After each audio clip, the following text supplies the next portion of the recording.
Thank you. It's really nice to be here. I don't know, usually I would know some of you, and so I feel a little bit out of sorts not. I had a wonderful year last year. I was a Rome Fellow at the American Academy, so I was missing in action. So I'm still, maybe my head is in Rome, but maybe this will bring me back a little.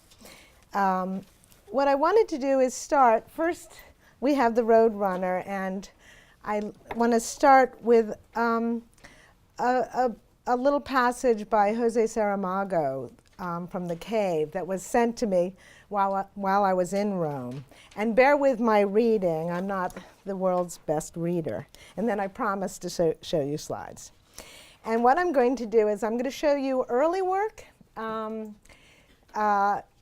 quickly, and kind of mid-career, mid-life work, and then late work, which, and I kind of, the early work, the stain work, which I'm sort of a kind of signature style, which I hate the term, and work that I'm doing now, which I'm kind of contextualizing by after the stain. So, the fact is that the other organ, which we call the brain, the one with which we came into the world, the one which we transport around in our head and which transport us so that we can transport it, has only ever had very general, vague, diffuse, and above all, unimaginative ideas about what the hands and fingers should do.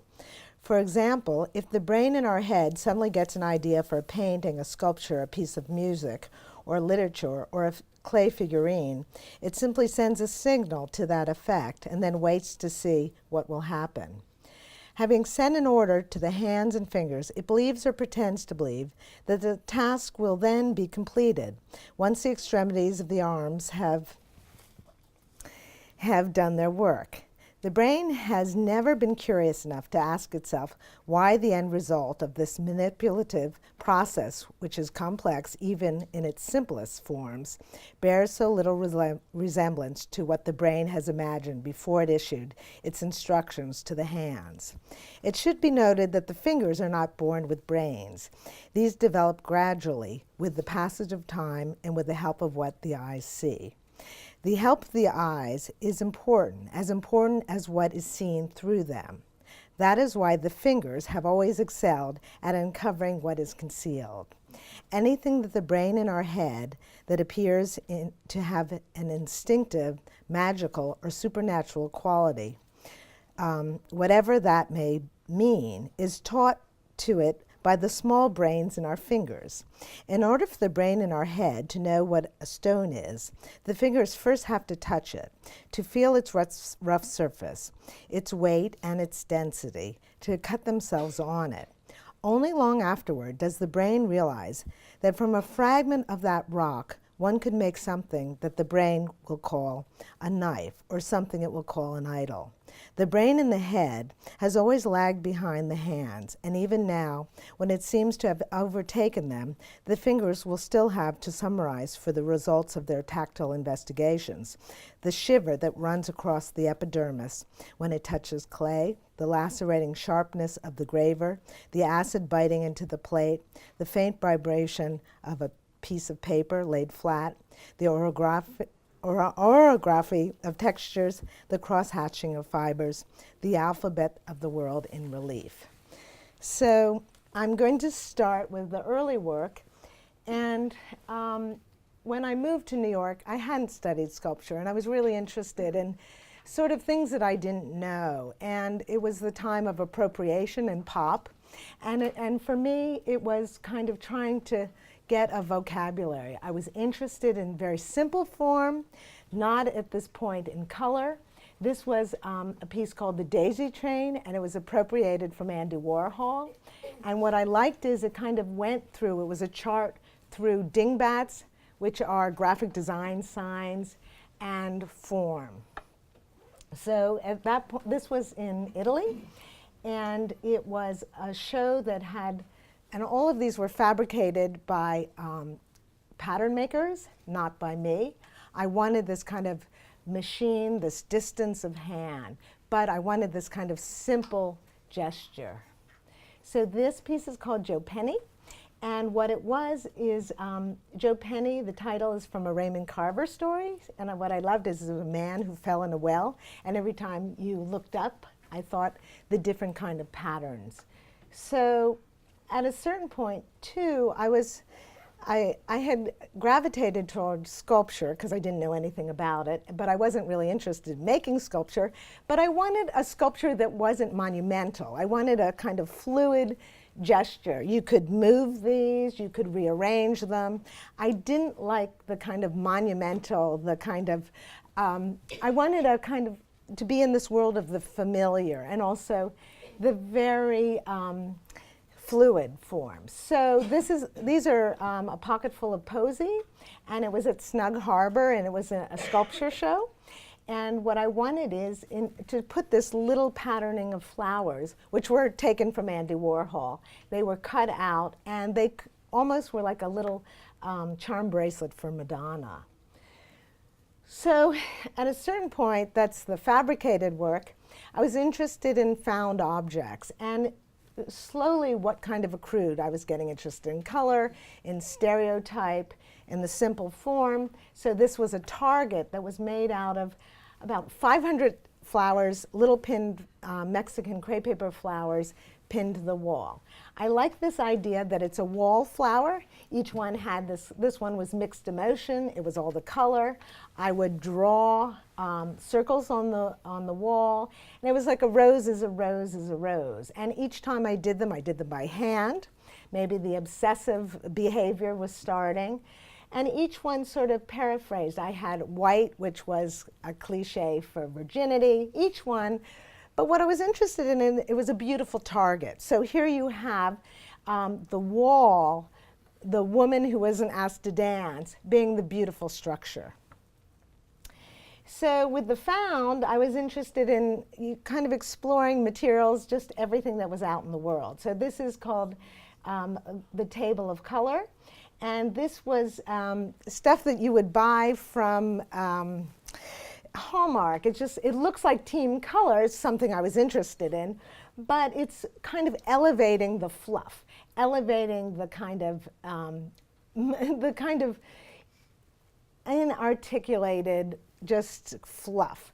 So here you have all these different symbols that were going on, but at this point I was really interested in just kind of looking at material and kind of how it would be in the world. This is the color of my fate. I was thinking conceptually, I was thinking of Duchamp and a box of color, and that what is color? What is, how to use it? So at this point it was like using it all, and it was kind of boxed up, and it was kind of like the Duchamp box. It's about potential. It was for me where this was out of the box, up on a table, the kind of nonsense on a pedestal, to kind of boxing up the colors. So at this point you can see colors coming in from the wallflowers to which is the found color.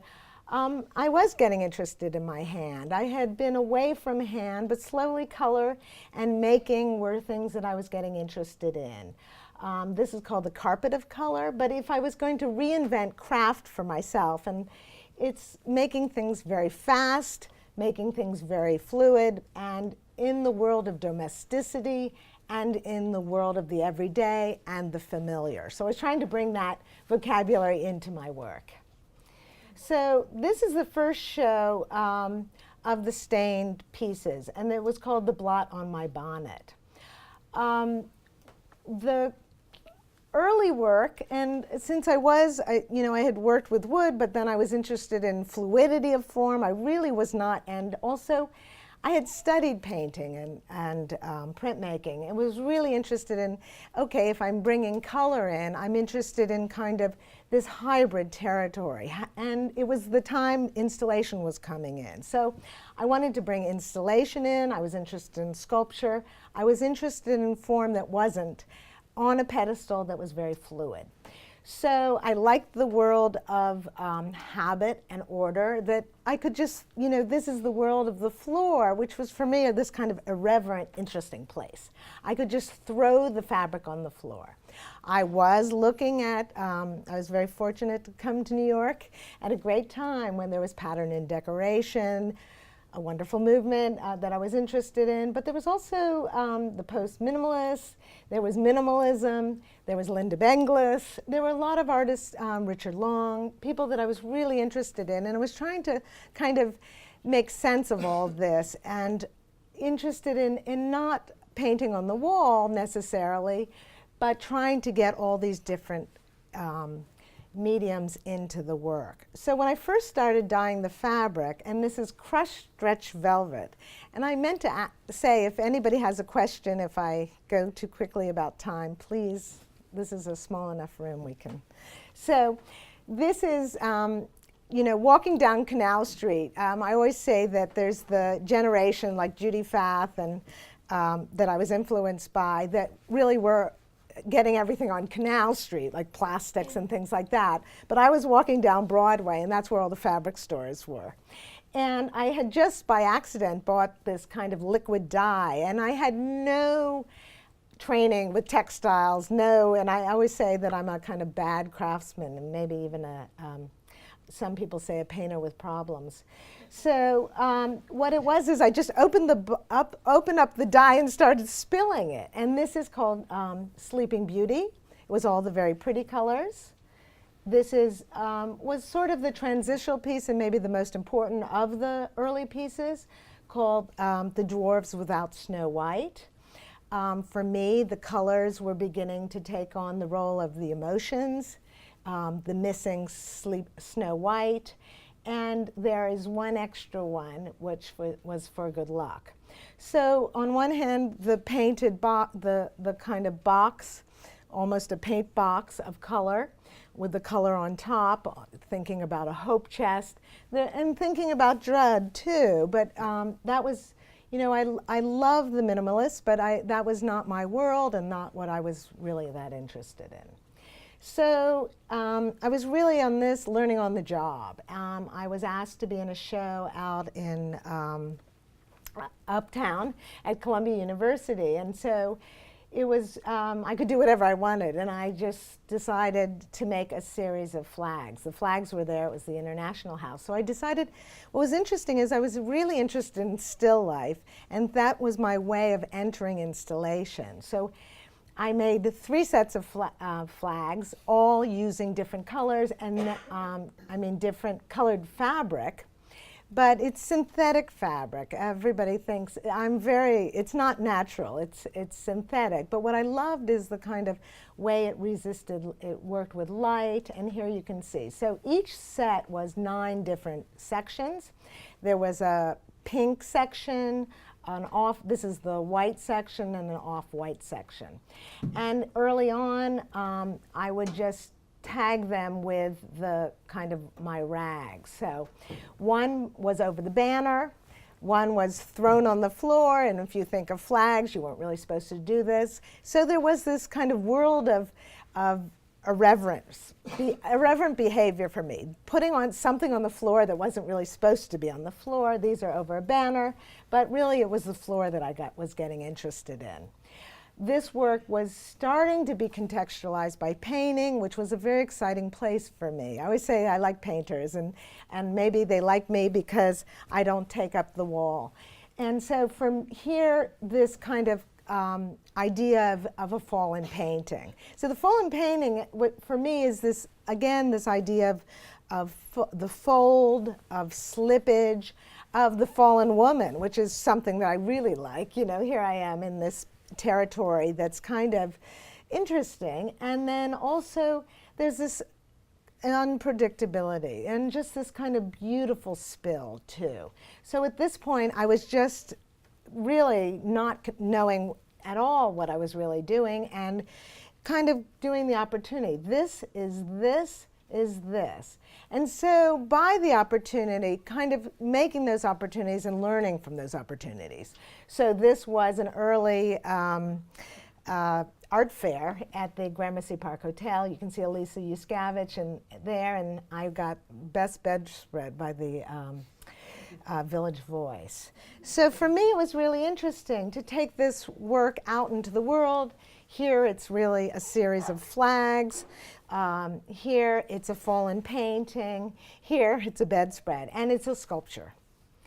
So this was a show in, oh my God, I bet around '94, called Women in Minimalism, Sense and Sensibility, Women in Minimalism at the Museum of Modern Art. It was one of the first shows of women at MoMA, surprisingly. And what I was interested in now is sort of this kind of controlling the stain. So here you have the spill, but also I was interested in controlling the stain. This is a piece, almost like a quilt, that is, nothing is fixed too. I always forget to say that. And for me, it was really interesting that I would come to a space and make the work in the space. So I dyed all these little pieces in the studio, but then they would be unpacked and kind of arranged for the space. So I was learning how to do site-specific work, and also what I call situational, a term I get from Fred Sandback. So here, the chart, that was my way of organizing the color. And I like that these were almost like a little fingerprint. So at first, the mark making, the kind of painting, was out of control, this beautiful stain. Then I'm trying to control it, almost like a little fingerprint. And each one going, again, the way the flags were organized through the color wheel. So there, you can see. And this one, I don't know why I didn't do yellow first, but it's called Splendor in the Grass, Glory in the Flower. So the early work had these pop, even though I had sort of removed some of the pop connotations, the kind of iconic connotations. But this is one of the first pieces I did in Europe, and it's called Wonder Bread. So Wonder Bread is, I don't know if Wonder Bread still exists, but it's also my Mondrian in dots. It's just went out of business. Oh, that's so sad. Well, maybe we can steal the logo. SBA can be Wonder Bread. Well, it helps build bodies in 12 strong ways, and it's so wonderful that I think a lot of you probably have learned how your early sculptural skills by balling it up but what was interesting for me about this was kind of running it, a carpet full of color, but running it through the gallery. And also, if you think of bread, this was in Belgium, and their bread is so refined. And I felt also kind of coming out of a big American painting. And I've always looked at so much painting, and I think that's why you can tell it sort of entered my work. And my work is painterly sculpture or sculpturally painting and installation. But for me, this kind of off color. But here I was interested in printing the mark and controlling the mark. And also with all this work, process. Early on I was not interested in process. All this work has a lot to do with process. And so the sheets are how I work. I put the sheets down, and then I put, to absorb the dye, then I put the very beautiful velvet, and on this one I used the back and the front because I really wanted this kind of different sense of sheen. And then it was the first time I got to Brussels and I saw the sheets. I had taken the sheets, just threw them there, and the piece is based on 11 horizontals, 11 verticals, and I opened up the sheets, and there's a horizontal sheet and a vertical sheet. And it was really interesting, from starting out just like out of control, in control, and then the control and the way I was working reflected the work. So this is this, and so I really love this idea, and there's a method to the madness. These are not thrown on the floor. These are constructed a different way, but for me it was a really interesting way of seeing your work and kind of trying to figure out the kind of the structure of the painting. So this is a piece called Ground Cover, and so you can see the kind of classic mark making to the out of control, but I was thinking about the seasons, I was thinking about the floor. This is based on kind of another cliche, the four seasons, which a lot of artists over the years have dealt with. And I love this idea of the painting is framed by the room. A lot of the shows that I was in early on in New York were organized by artists. This was in, I call it a dead gallery, a gallery that had closed in Soho, and the artists decided to do a show, and this was the office. And the only way you could see this installation was by the window where the secretary sat, or I took the door handle, and this was shot before I took the door handle off. But I love this idea that on one hand, it's very conventional. It's a conventional shape, but it's unconventional, a kind of this role reversal. The floor becomes the wall. This is called Red Desert from an Antonioni. A lot of the titles have been very important. You know, on one hand, The Dwarves Without Snow White, Red Desert. I'm in the world of abstraction, but also I think I have one foot in one world and one foot in another. And so for me, the kind of thinking behind the work is in the titles. Duchamp said that titles are just another color. This is the Red Desert. If I have any Antonioni fans, it's one of the early pieces about a woman in film about a woman in madness. And the colors very stylized and very beautiful, but also very chilling. And this piece was a piece, you know, people ask me, do you always install things? Well, I sent this off to a painting show in Austria, and they installed it. And they installed it in this beautiful room, and I got this slide back, and I was like, wow, this piece always has to be shown in a beautiful room. So this was the point. This piece was also in a show at the Corcoran Museum called Painting Outside the Frame. So early on, I think people didn't know what to do with me. I don't know if they still do, but at this point, the context of painting was really first and foremost. And it was a really interesting, yes, it's kind of puts me in a box, but it was also for me a way to people to come to the work. And sometimes that's a good thing. This is called La Ventura, another Antonioni title. And what I just did is, and you can see this wonderful, this is Wesleyan College, this neo-brutalist architecture. And what I did is just to take everything that was in the studio, and here's Red Desert. You can see pieces of Red Desert. Then I made these kind of rainbow top sheets. It's almost my Woodstock redo. And then I cut out circles. So you get this sense of space, which was really interesting. When I was doing this, I remember I had driven up to Wesleyan to do this, and I didn't have enough pieces, and I had to go back and to fill in. But people always think that I tie-dye. I don't know how to tie-dye. And what's been interesting over the years, I love experimenting and working in the studio, but I'm really sort of created this for myself. I'm not, don't do what I do. I think it's all wrong. So this piece, this was the piece.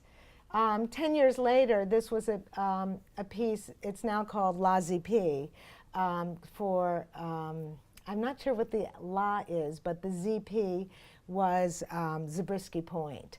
So what's interesting for me, because is to kind of take from yourself, and so and see your work differently. That I really love to reorder, rearrange, work out in the world. And so this was in a show of all women artists, and it was a really interesting thing to kind of go from this to this in 10 years' time. This was a piece, a lot of the work I did hand dye, and they're liquid dyes, they're Sennelier, and very beautiful. But I also love, again, when you think about the kind of the found, you think about fashion, you think about what's out in the world, and I was really also curious about that. So people always thought I tie-dyed, I never tie-dyed in my life. I found some tie-dye, and I decided to do a piece based on my earlier piece, but with found color, color of the moment. It's interesting because in the fashion world, you have things come and things go. And even this fabric, like I can get it today, I get a lot of remnant. I'm always rating the garment district for fabric, and you'll buy something today, it doesn't exist tomorrow. It also, the mills close. It's a really interesting process, and I think it's a process that sort of moves me along. And what I like too is that I like to make things, but I also like to kind of tap into the everyday, what's out there. And it's always fascinating to me. Sometimes it has a relationship to the work that I'm doing, sometimes it doesn't. So at a certain point, I was really interested in the earlier work, the beautiful spills and the flow. And I thought, well, what happens if I cut them out and also they become part of the work? And I was also interested in working much more spontaneously and much more in a different way, where I would make the work but really, I really sort of wanted people to be in the work. I wanted them to be in a painted space.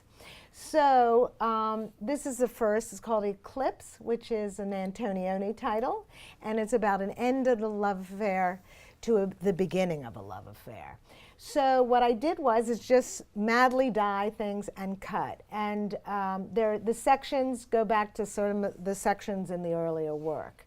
They're little islands of color. And this was at the Boesky Gallery in Soho in probably '96. So here you can see, I hand dye, hand cut all this work.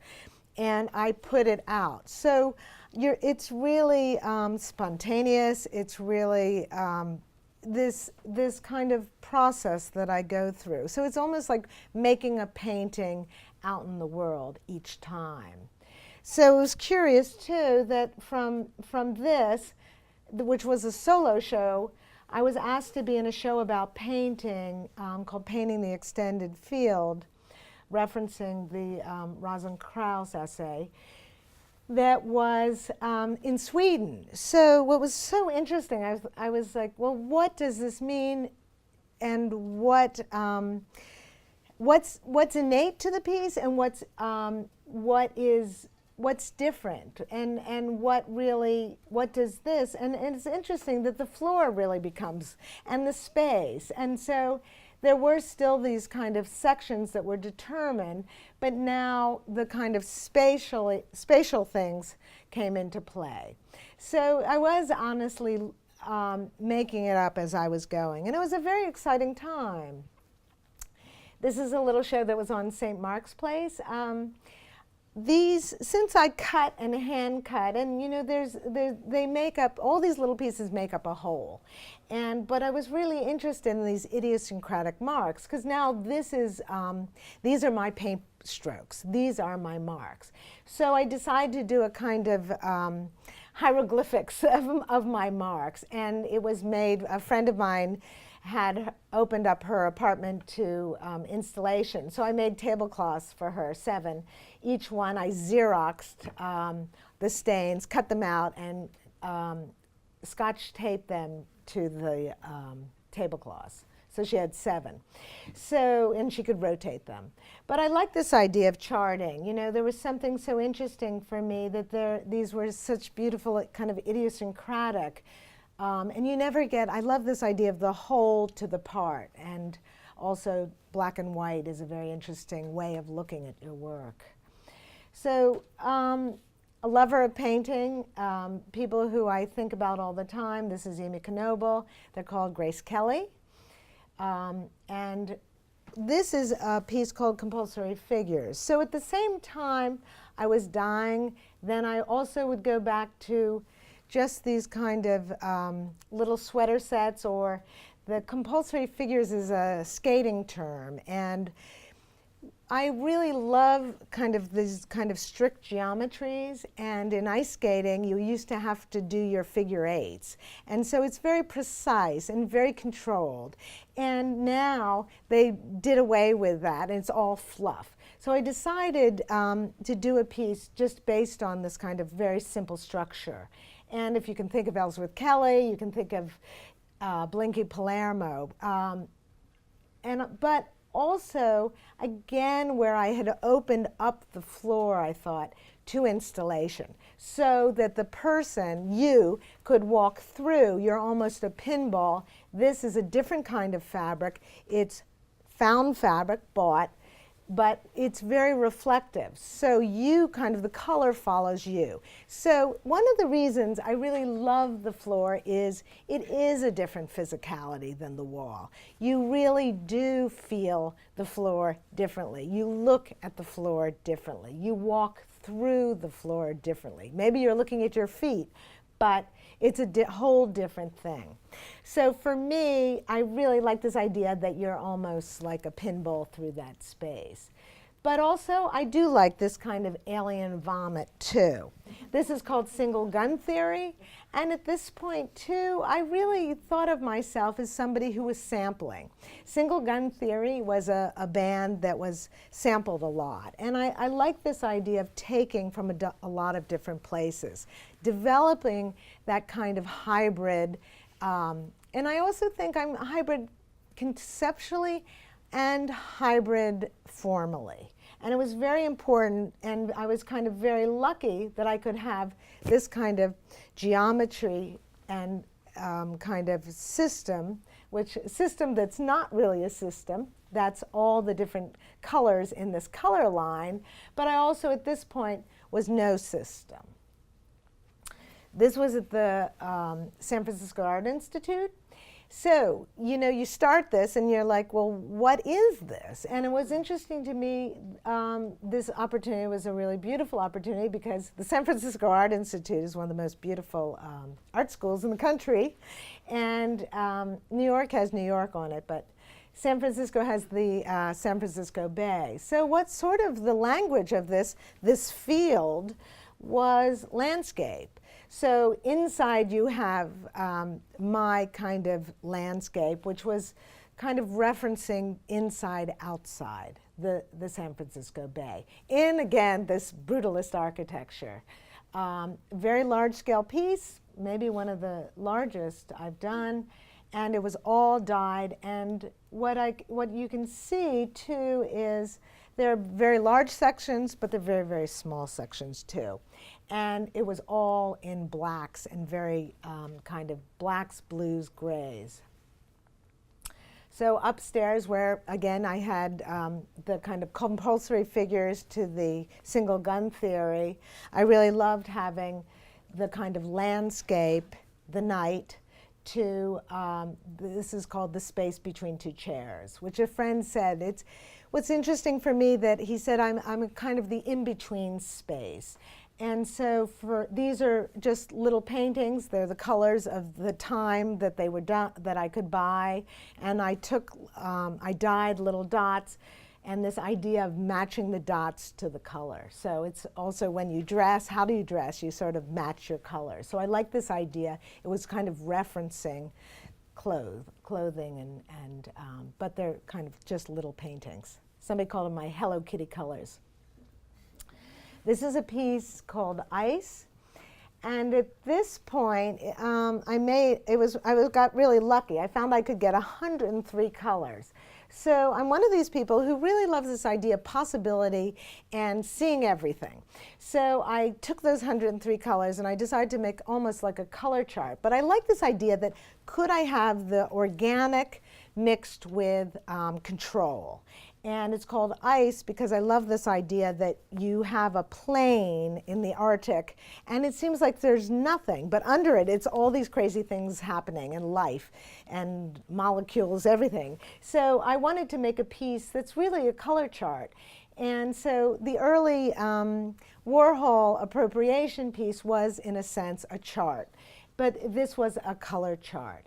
And all the, there were, so 103 colors each dyed to the primary colors in black. And so it was something I really wanted to see, and every one of these pieces is numbered and labeled. In the early pieces, they aren't. And this was a kind of fabric. Just by testing, I found this, and what I loved is it just sort of looked like ice. And so you would, as you can see, the whiteness, if you turn the nap one way, it's dark. If you turn the other, and that's a section. So you can see brown is the primary color, dyed to yellow, dyed to red, dyed to blue, dyed to black. And then what I would do is throw in all these other colors, because I was just buying any fabric I could get at the time. At the same time, this is Reckless. And Reckless was started by experimentation. So I call this kind of my garbage heap of color.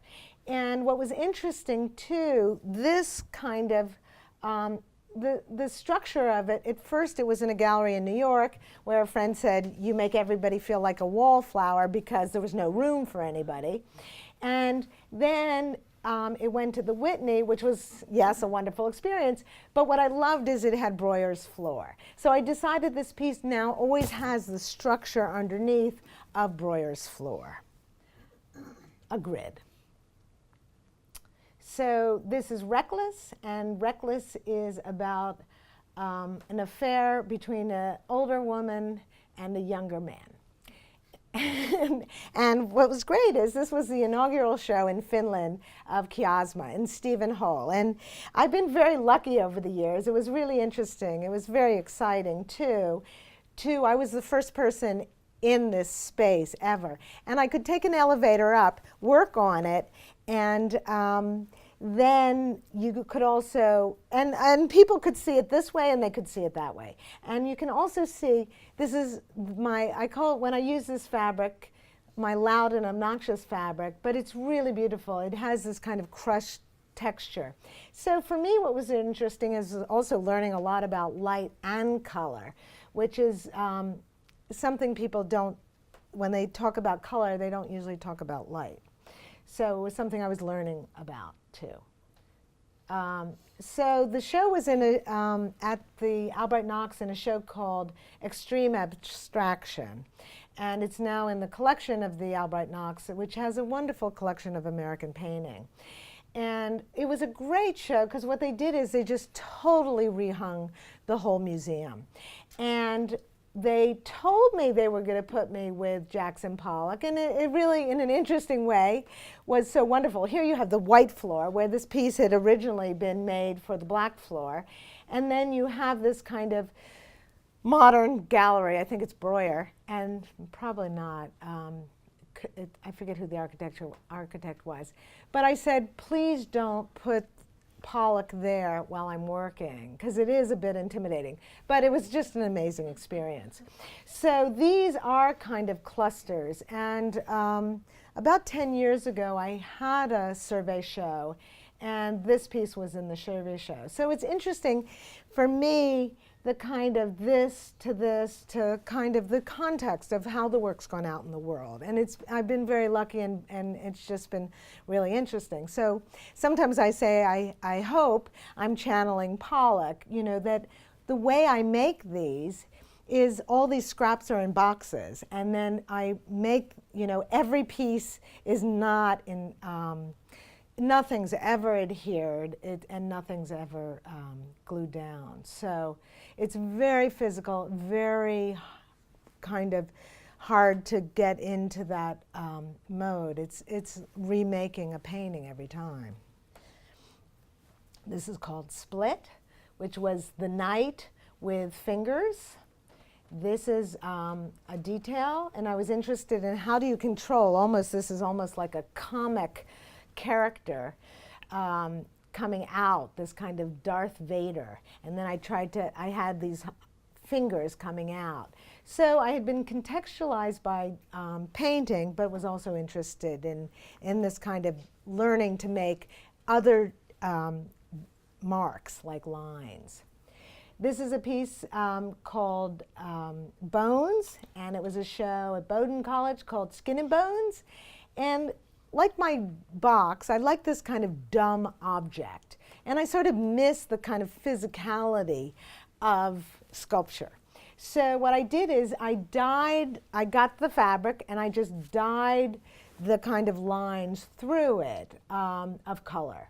And then I opened one up, and this is the kind of flat nap fabric, which it goes from light to dark. I call it cheap magic. So on one hand, it's very hard to describe in slides.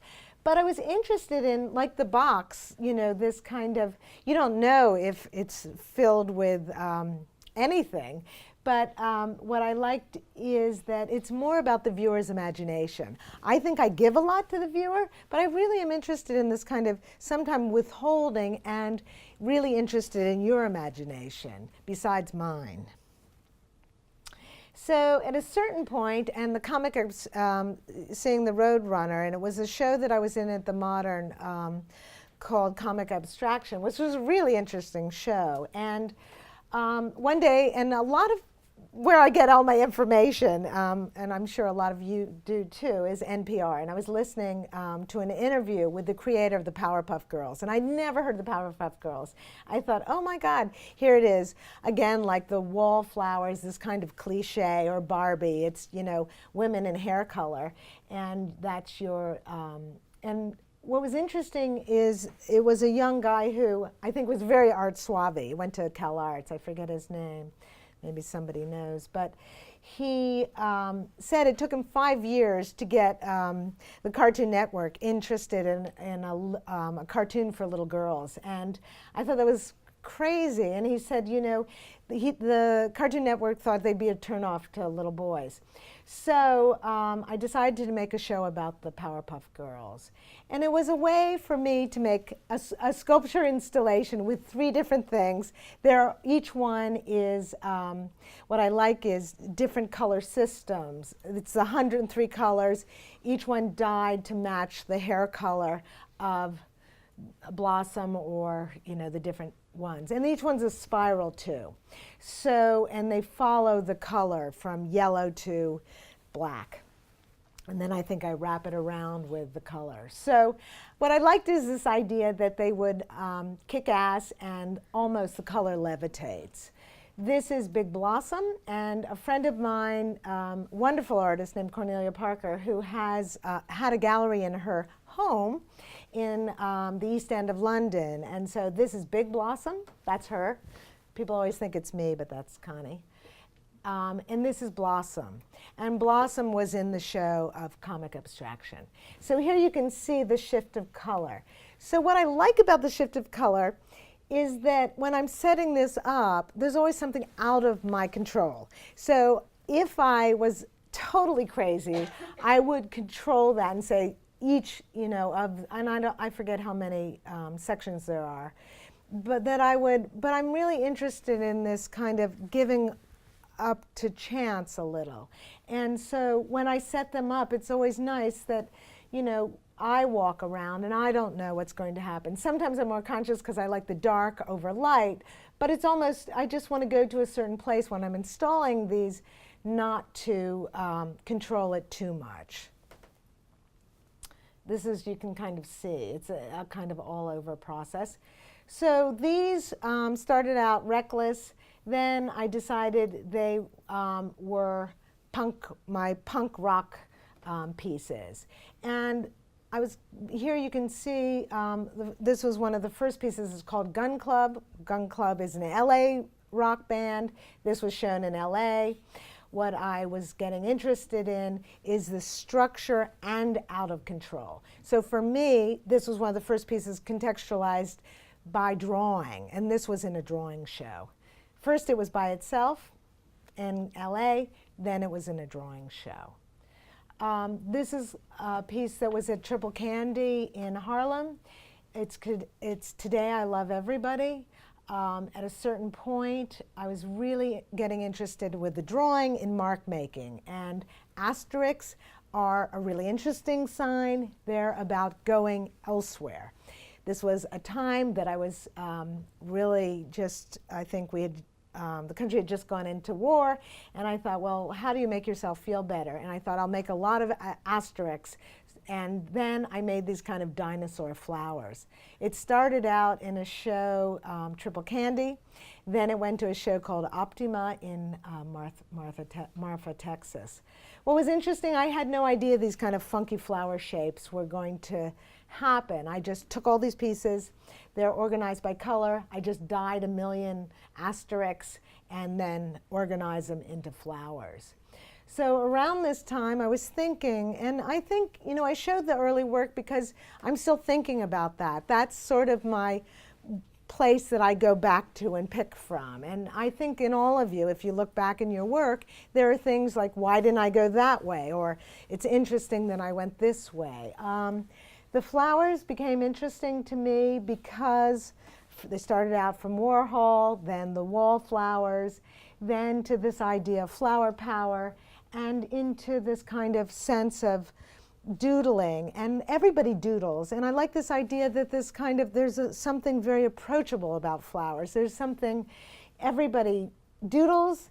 And there was also something very urban for me about doodling and about graffiti and mark making. So here I was in the world of drawing. I'd started the painting, and so bringing drawing in. So I started to draw as many flowers as I could and many different ways as I could. And there are a lot of these pieces.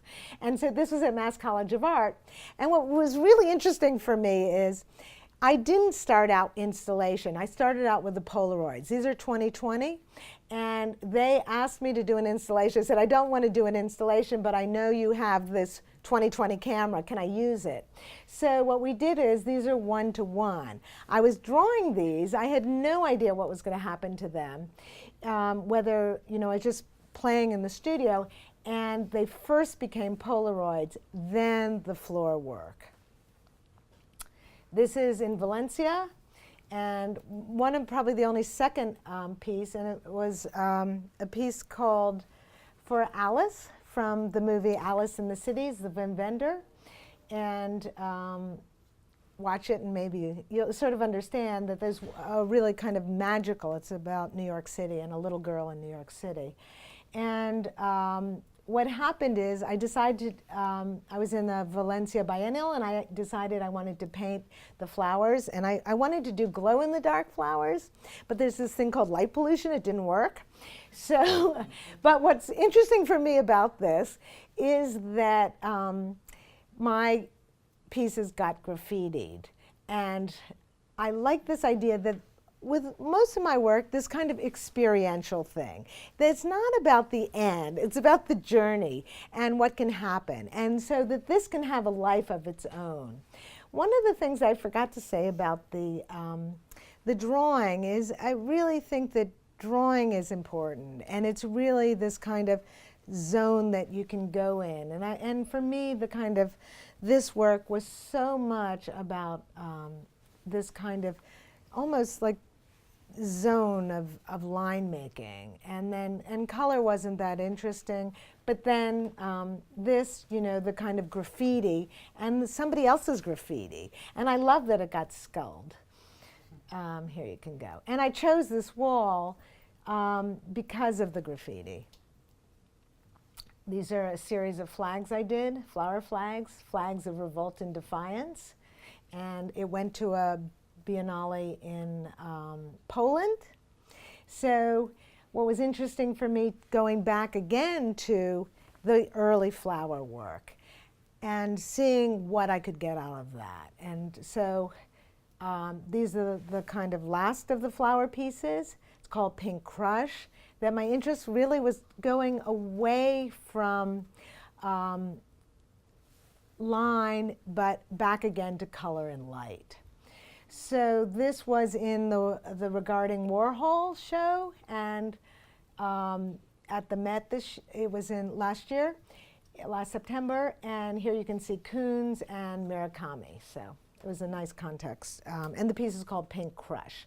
But I was getting also interested in the monochrome too, and also the fact that the color could really go to the wall. So you see my installations, there's a lot of empty wall. And I really love this idea that, first of all, with the Power Puffs and with these, the color really moves and levitates and fills the space. That's not empty space. That's really, I'm really aware of that space.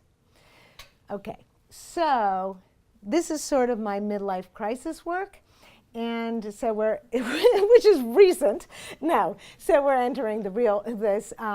I had 10 years ago, I had a survey show and at the ICA, which was a wonderful thing to have, though it's really hard. But I really felt that I wanted to shake things up. And how do you do that? And I think it's a really interesting thing to do. And so I had been interested, so I thought, well, what am I really interested in? What am I thinking about? And I really wanted to kind of go back to abstraction. Flowers are ubiquitous, they're wonderful, they have a great history, but I was really wanted to go back to the kind of this abstraction and this really interesting place for me. So how do I do that? And I was also interested in kind of a negative, an automatic abstraction, a kind of an abstraction that I didn't know, something very automatic. So what I did was I found this crazy fabric, and I think I have some in my purse because I think it's really hard to tell. And here we can pass it around. So it's sequin. And what I sort of forgot to say is a lot of the fabric that I use is theatrical fabric. And so I just started cutting this up in my studio, and the only rule was that I had to change it every day. So nothing could ever change stay the same. So the way to make myself feel like at least I was getting something is that I would take pictures of it. So I was very fortunate to be asked to do a show in Milton Keynes by a lovely curator who gave me some rope, and I brought him this little fabric, and I said, well, I'm not sure what's going on, but I want to do something with this. So what I tried to do is kind of change my habit. You know, I would make things in the studio, then they would go out. But I really wanted to have this dialogue of sketching in the studio. So how do you, I had to be a little bit responsible, and after, fooling around in the studio, and there were 3 rooms, and he said, and I was listening to the radio again, and I heard about Big Brown was a racehorse who, in the Kentucky Derby, who was the favorite, and he came in last. I thought, well, that's like life. It's a crapshoot. That's like making art. So I like this idea of chance, and I like this idea of just kind of putting myself out on the line. So anything can happen in a horse race was Milton Keynes. So here I have this crazy theatrical fabric, what to do with it and how to set up a system. So what I did was, the only order to this show was that I had 3 gambling cities, and which were, each one was a room. So I had Atlantic City, which was black, Reno, silver, Las Vegas, all the colors that I could get. So here it is, found fabric, really kind of cheesy and really kind of beautiful too. So Atlantic City, which is, if anybody's been to Atlantic City, one of the saddest places I've ever been in my life.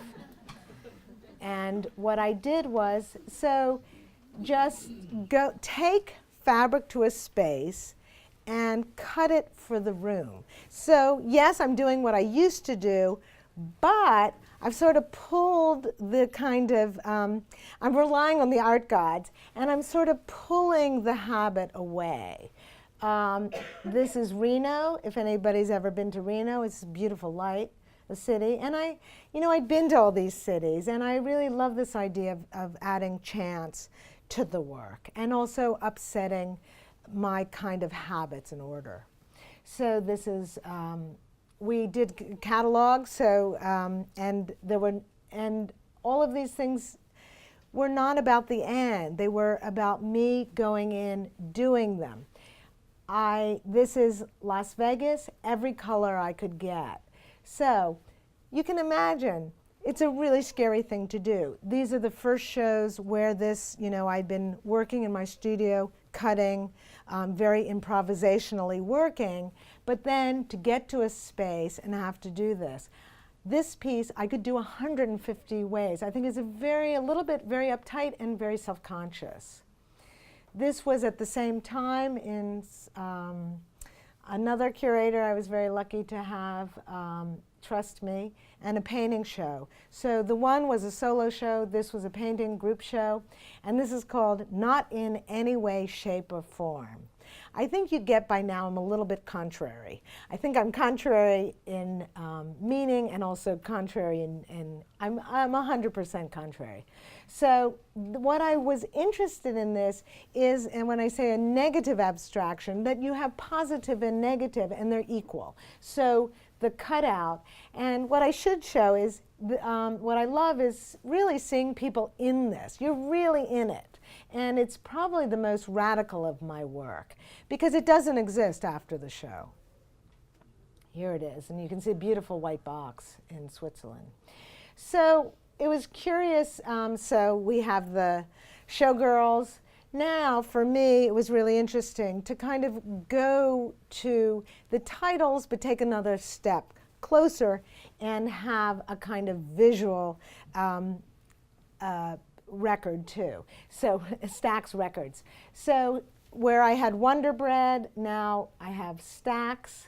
This is Wonder Bread Revisited. This was in Ireland, and with this kind of sequin work. And I would just take the fabric, unroll it, and this I trimmed and cut. But what was amazing is the whole space. When I talk about the wall, I talk about the ceiling. I mean, color was everywhere. It was a really wonderful, and this was also the inauguration of a space. So Mini Hollywood, this was in Montana. And so light, thinking about the color and space and light from California, artists from California. I was thinking about big sky country. This was a really interesting show for me. The curator got fired. They didn't like it, so it was kind of a bad experience.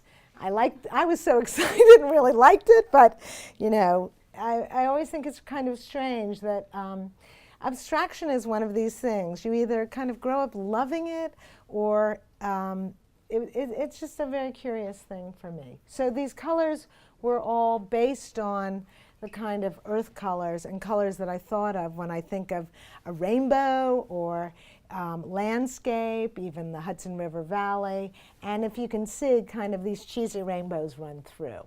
But there is a kind of path, and the blue is from the blue on the floor. And it was really a very interesting space, I thought, to be in. So because I got censored, and I thought, you get censored, I usually thought for kind of cheesy porn or something like that, to get censored for abstraction. So I decided to have my cake and eat it too. So the next show, and this was in New York City, was called Off Color. I found these kind of 60s cheesecake, or whatever they call beefcake, cheesecake. I found this woman, I loved the color, and I found a whole box of slides in London Spitalfield Market. So I decided, and this was the show. So interesting enough, I love this because there's no method to the madness. So from that, and with my new rules of shaking up my world and kind of, on one hand, installation, I think when you have a mid-career survey, you're like, well, what didn't I do? And I want to, kind of investigate other places and other things. And so I had a residency at Yaddo, and I had seen right before that, where I had been in London, there was a wonderful show of Eva Hess. And Eva Hess was very close friends with Saul LeWitt. And when she died, the show was called Studio Works, and if anybody can find the catalog, it's really beautiful. It's almost like leftovers from her studio. Saul LeWitt went into the studio for the family and picked things out, and he made a list. And some he said, art, not art, just fooling around, play. And I just thought, what a wonderful way to kind of contextualize and look at work and what makes things art and not art. And so I decided I wanted to work with material I'd never worked with and just even to sketch. And I started making these things called feelies. They're called feelies. And at this point, too, I started with the feelies making books about certain of work. So feelies, Rose Feely, who's a potter, Paul Feely, who has a beautiful show up right now in New York, and Feelies the band. So you can sort of see the method to the madness with the titling. But I started just making hundreds of these things. And there were, again, no rules. They weren't cooked. But one of the things, I was never interested in making objects. But, never say never.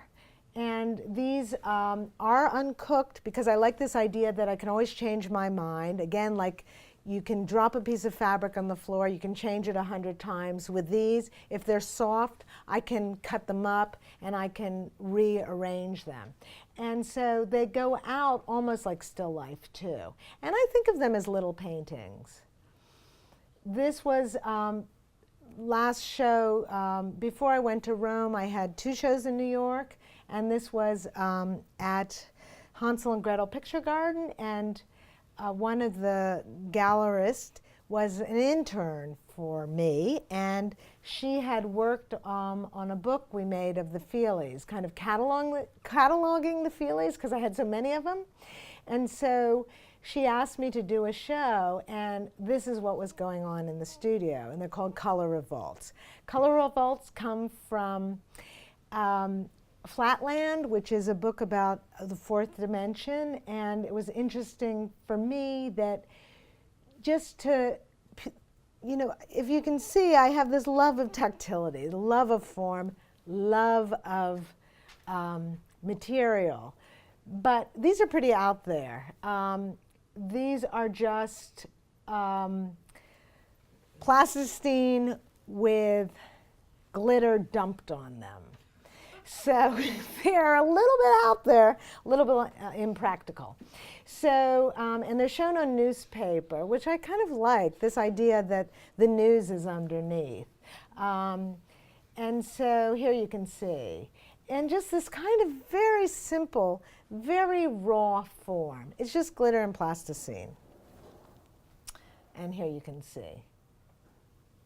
So we're almost at the end. So we're in Rome now. So one of the other things that I started doing is taking a friend of mine who's a painter, and I know everybody's doing ceramics right now, asked me to join her in a ceramics class at the Greenwich House Potters.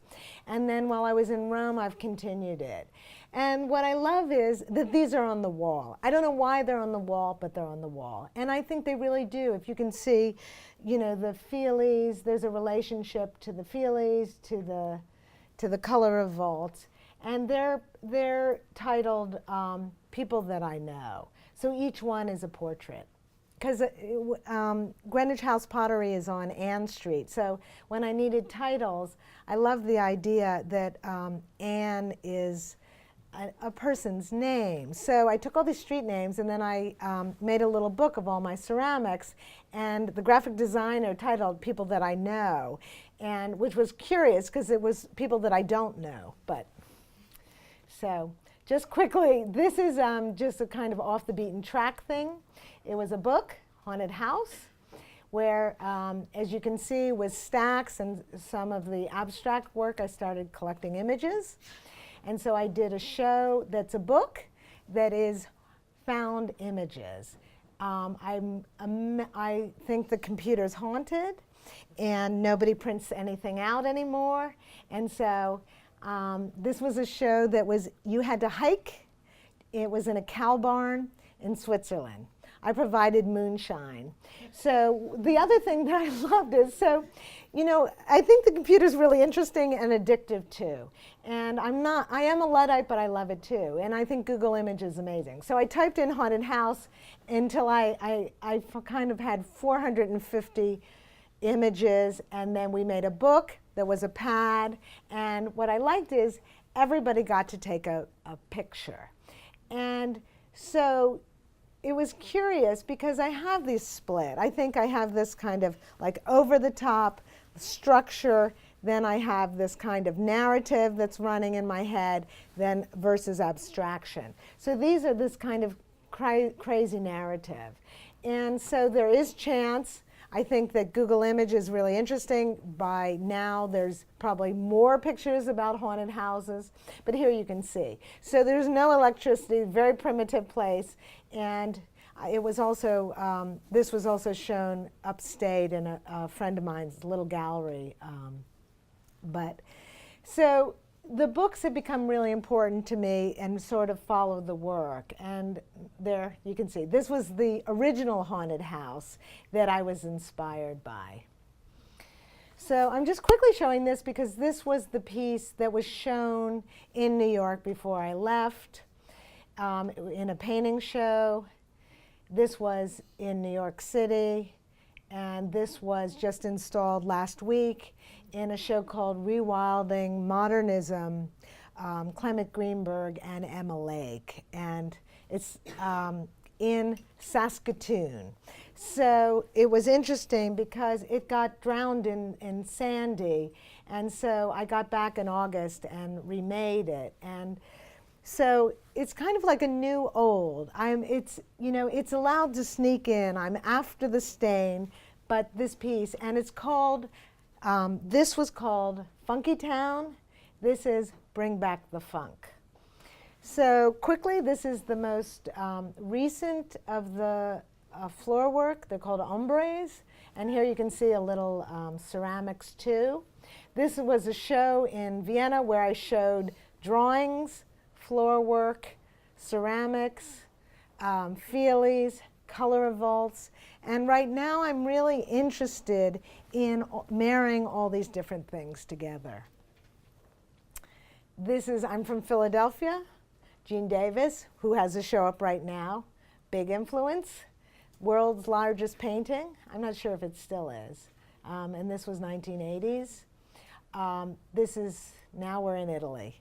Italy was an amazing experience for me because, you know, I've lived as an artist in New York for a long time, and to look at different things and to sort of look with my feet was just a really great thing to do. And also with my, I had no ideas of what was going to come out of this. I just wanted to be as open as possible, and that's in my practice. So these are called color stations, and they're on the wall. It was interesting because I had the most beautiful studio I've ever had in my life. And why they're called, one of the things that really affected me was looking at art in churches and thinking about art as a spiritual practice, thinking about art as contemporary, like somebody like Agnes Martin, but also thinking, is there a place for spirituality in my work or in my life? So, but I'm also, you know, kind of love things funky. I was looking at angels. I was looking at one of the artists who I just totally went crazy. I was there really to look at floors and look at Cosmati floors, but I ended up really falling in love with Fra Angelico. And if you ever go to Florence, San Marco, it's a monastery where each monk has one painting to look at and to be with and contemplate for 3 months. So for me, this idea of setting up a world, setting up a space, I had this very beautiful space, and also living and slowing down and trying to make work that was slower and more about contemplation. So they're fast, but they're also slow. And they're called color stations. And for me, one of the interesting things, if you think of the Stations of the Cross, You think of Barnett Newman, you think of a lot of different artists, but you think of it as installation. You really walk into a church and you can follow the Stations of the Cross. So it really made a lot of sense. I had the most beautiful light.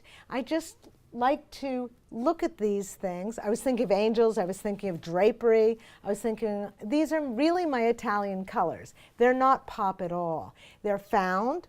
I found this, it's synthetic taffeta, it's no big deal. And then I put little straps. The other thing that was happening in the studio are my little souvenirs. They come from what you walk into a church, there's always these things hanging. I like this idea of a ritualistic object, worry beads, even rosaries. So for me, the important thing, light, color, and even the just simple Baroque, monochromatic, funky pieces of just hunks of color. Here you can see. So there's no order. There's going to be 14 of them. And you know, it's interesting. It's been great looking at this work. And for me, hopefully it's great for you too. But I don't know if this work is going to go out into the world. But you know, it was setting up an installation for me. And it was very important. And what I did to sort of explain this work, because I had to do open studio with what you guys have to do too, is I made a time capsule. I made a book with, I photographed these, like you saw the photographs of the early scrap pieces. I photographed these every day, and then I took all the photographs from my year and I made a big giant book of 1,500 images. So you can see this work, it's documented. It has a kind of time to it. It is a time capsule. But I'm not even sure that this work will go out or should go out. It was very personal and really sort of about my time in Italy. Here you can see the Fra Angelico Annunciation and the kind of pop version. So I'm just quickly, the last two slides. Since I've gotten back, the thing that is sort of I put on hold, I make prints, and I've been making prints for the last 10 years. And they're wood block. I make them in a press called Durham Press. And I had gone to Ravenna. If you get to go to Ravenna, it's a beautiful Baroque city that has incredible Byzantine, not Baroque, Byzantine mosaics. So it just sort of happened. I think, as you can see, from minimal and from minimal to getting back to New York and maximal. And one last slide. This is a rug that was woven in Oaxaca that's going to Paris in 2 weeks in a show about women, 11 women artists. So that's, oh, I have one thing I want to read and end with. And as you can see, and you know, there is a split between, what I love is between, and it's not really a split. There's a lot of splits and there's a lot of contradiction in the work. But it's also a lot of love of different things. And I've always said I'm Catholic in my taste, though I'm not Catholic. And what I wanted to say is, at the, I wanted to read from, and it turned out, I was looking at the, I don't know if people have seen the visual arts catalog that just came in the mail, the magazine. It was really interesting because there were some important shows that Mel Bachner had done. And Mel is somebody who I'm really interested in. And he's done a lot of different things too. And one of the most recent piece he did that was a piece that he had remade from the 70s was using glass pieces from Fontana that were really beautiful that he had found in Fontana's studio. So this is something he wrote. He had a show recently this summer I didn't see, but at the end of this exhibition, all of my sculptures will be dismantled and their components will disappear back into their own ordinariness.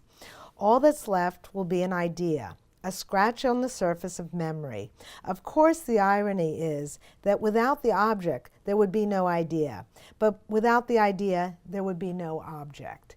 So for me, I think that my color stations, color sessions, color stations can just go back, folded up, but there is the idea. Thank you.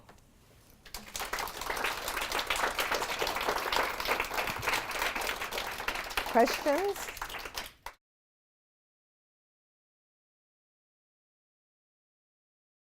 Well, it's funny. I didn't. I think what happened is I never started. I just kept going, and kind of upping the ante and just seeing. I was never interested in just getting interested in the idea and into the making and doing that. And so in the permanence thing, I love this ethereal. I love the connection that I could have, that I could do it and then I could undo it, and it exists or it doesn't exist. And yes, the Buddhists, I think it's a really, and also too, I think that now we're in such a consumer object, I just think a lot of so much is missing these days of the kind of spirit and of the kind of adventure and of it's just the marketplace. And I never was interested in that. So I just love this idea of seeing and doing and then suffering the consequences later. I would also, I never thought anybody would have these pieces. So it just was sort of, I was going. But I was always seat of the pants. So it was interesting, I think, now looking back, and yes, thinking about all these things. But at the certain point, I was so involved in the process and in all of these different things. I work with material, but I'm not materialistic at all. I just, and it's interesting too. I came to New York at such a great time, and the 70s were really interesting, that there wasn't this market driven thing, kind of. I don't know, David could you could say, and then it just, there was a lot more experimentation. The people I was looking at, like I was looking at Sol LeWitt, or you're looking at people who it wasn't part of it, the interesting part of it, permanence. And I also was sort of creating my work just on the fly. It's just like throwing out this idea and just following it. It was happening pretty fast, and so, which was a good thing, I think. I didn't get to overthink it, and so, but it was really nice being.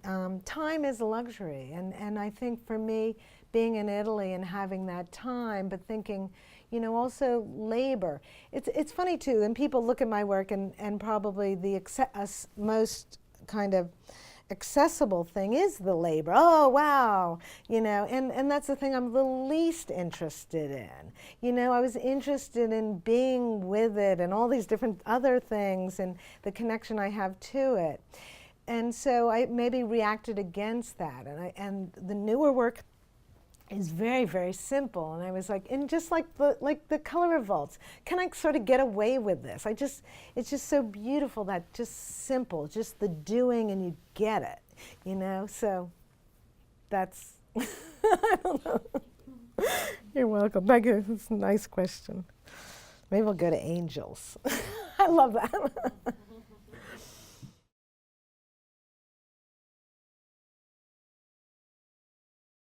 Great. I love it. And bring them on. I take more and more. I just think that, it's funny. I don't talk about it because I think the work, it's in there. And it's in really, the early work was really driven more.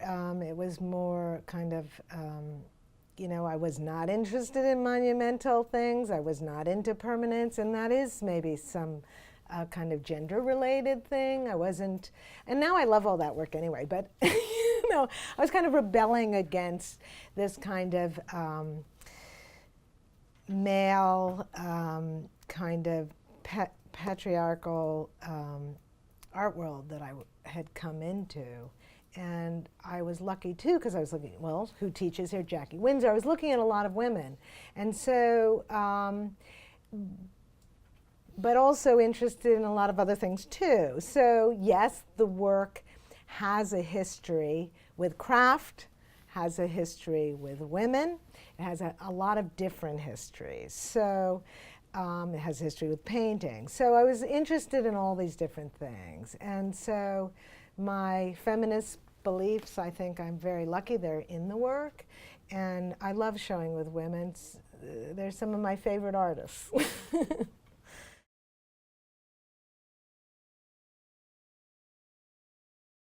Yes, and also looking, it was interesting because, I went to, it was kind of, I went to Rome just like, well, what the hell? And in the, it just made me think a lot and I was looking at different things. I think in New York sometimes it's really hard to take the time and to go back and look at history, a history that's a little bit harder to look at. And so, yes, it was organized religion, and yes, art was attached to that, but then I was thinking, well, what can I get from this? And what's the overall thing that this, and I think it's like angels and all these just crazy things, and I was just, well, what's there for me? And so it's, I know it seems strange, but there was something very moving, and also just, I was thinking about this of just taking the time and sitting. You go and look at art, and you don't get to sit. We all go so fast, and I like this idea. Could I just sit in a room and experience something, and just for me, that was a kind of wonderful. And I didn't go to Italy. I was just like, the Rome Prize, Rome is wonderful. I thought, oh God, there's a lot of different reasons and a lot of different things I was interested in.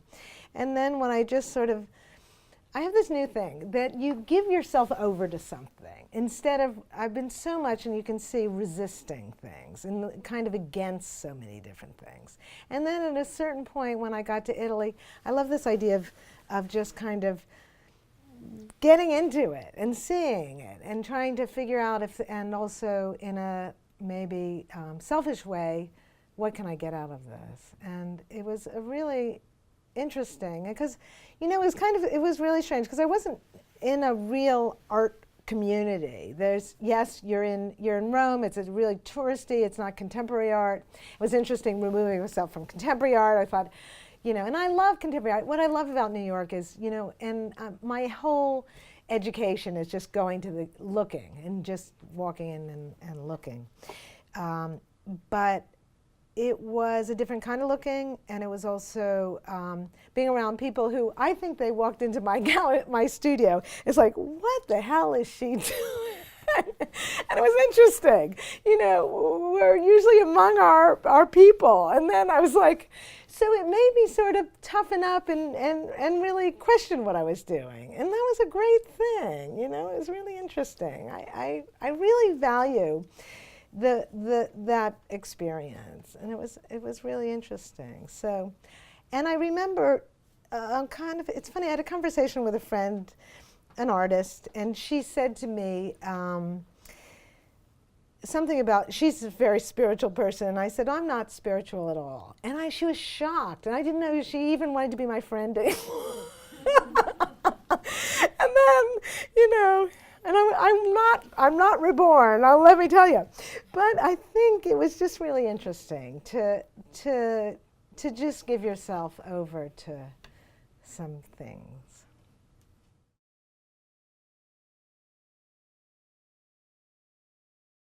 So I've been very, very lucky that I've been contextualized right away with painting and sculpture. And I know that makes a lot of people mad because in the craft world, and and once years ago I was talking to people, craft people, and they were like, and I said, well, that's the world that I know, and that's the world that I've been in. And so, it's taken a while for people not to walk on my work, and they still do. But, but it's interesting because this piece, I gave a lecture on Monday, and a friend asked me, he said, well, what about rugs? And I thought it was really funny, and I said to him, well, anything, in my mind, anything's a painting. And a rug is a painting. And, but, you know, even this piece is called, a tapestry because the person, like rug is a dirty word. So in, in our world, so the person who's organized this show calls it a tapestry. So anyway, and this is hand woven in Oaxaca, not by me, in Mexico. And I just want to say it's hand colored too. So it's really beautiful, and it's going to be up on a pedestal. It's not going to be shown this way. So no, but I've been very lucky, and I think it's the context. Context is everything in the art world.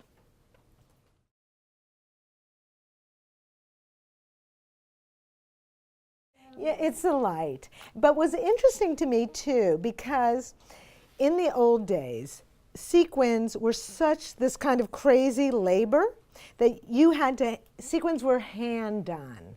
And now it's incredible. Here you have, you know, sequin fabric. I can go to the store and I can buy sequin fabric. A lot of the material that I use didn't exist 50 years ago. And I think it's really interesting. So even something like, this is all synthetic, but where is that? This. I didn't dye this.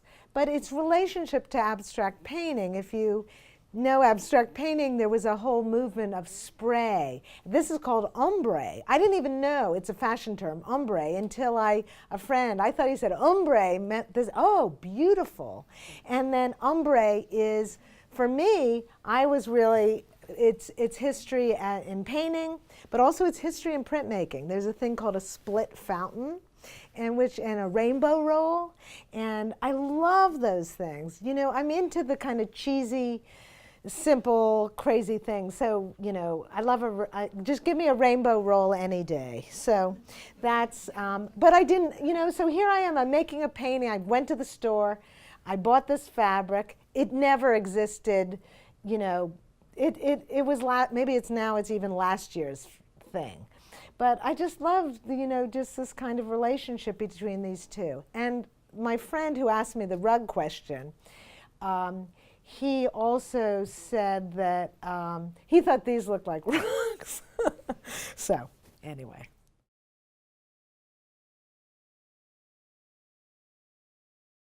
Oh, that's so interesting. I think of it as covering because the relationship it has to the floor. And the relationship, you know, it's so funny because there's certain artists like somebody, a lot of artists like say, I'll just, for instance, Jessica Stockholder. So Jessica will sort of paint the floor. A lot of artists will come in and they'll like change the space. I always like that I'm kind of, the space is a challenge. I started with filling those whole rooms because it was on carpet. And I hated, you know, that is one thing. I don't like to show on carpet, you know, and so I just covered everything. So here, you know, it was really interesting. I like its relationship. So it's another material. I see the floor as another material that I like as something to react with.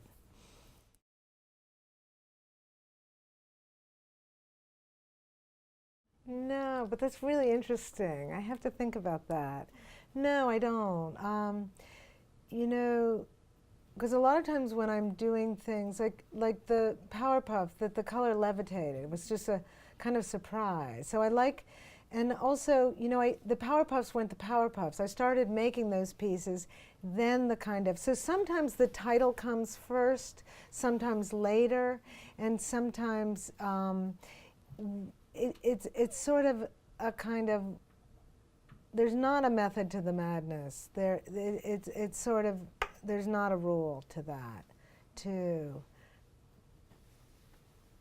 No, it's interesting. I have to, no, I would, you know, I hope, you know, it's interesting. You know, but I don't think I can predict. I set it up and I hope for the best.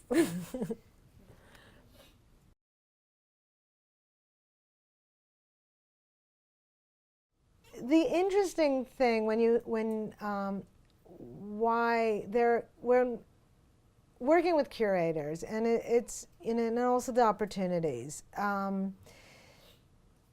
Sometimes people have expectations of things, and so this work was just starting, and the curator was really interesting. He had somebody I had known before, and the institution. One of the reasons I wanted to do it was interesting. It was in Montana, and the institution was started by a collector who had come east early in the 30s or 40s and didn't really understand abstraction. So he decided to he took a painting class, and his wife was an artist, and just kind of learned. He started collecting de Kooning, and really, so I was set up with all this interesting stuff, and they had a history of showing land art, and there was all this wonderful things. So this work was sort of developing, and I was it's called Mini Hollywood. Mini Hollywood is a place in Spain where they shot the spaghetti westerns. So I love this idea that the West is mythic. So here you have, I'm showing in Montana, has a history of big sky, landscape, I've been told about this, and I thought, this is really interesting.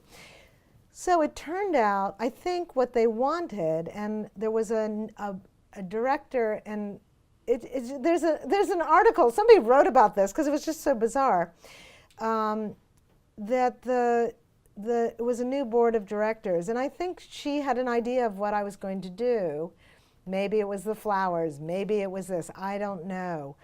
But they really didn't see it as art. It just was very, very strange. I gave a lecture to the education department. I did walkthrough. I did talk. I was, trying to, and I was very excited because really it was, for me, very unexpected. It was the first time I had shown work like that, and it really was, I had spent 5 days. It wasn't, I wasn't trying to pull the wool over anybody's eyes, and it just was very strange. So I left town, and they were, the director decided to pull the show, and then the curator sent me a letter the email, and I had her call my gallery at the time, and he said, well, when in New York, if we have problems, we just talk about them, or we'll have a conference or something. We'll do something interesting. And so then it turned out I knew somebody in Montana, a very important artist, and I called her up, and she called the director, and the director fired the curator because I think she thought that I was overstepping the process. And so she just wanted to close the show. So there are a lot of assumptions there. Maybe something was going on with it too. She was very rude. I've never had such an experience in my whole life. And it was a shock. So when I say, I have no idea. But, and if you read about it, I had a wonderful review by the local paper. I was very, very available as an artist to talk about the work. And it was very strange. Is that it? Thank you.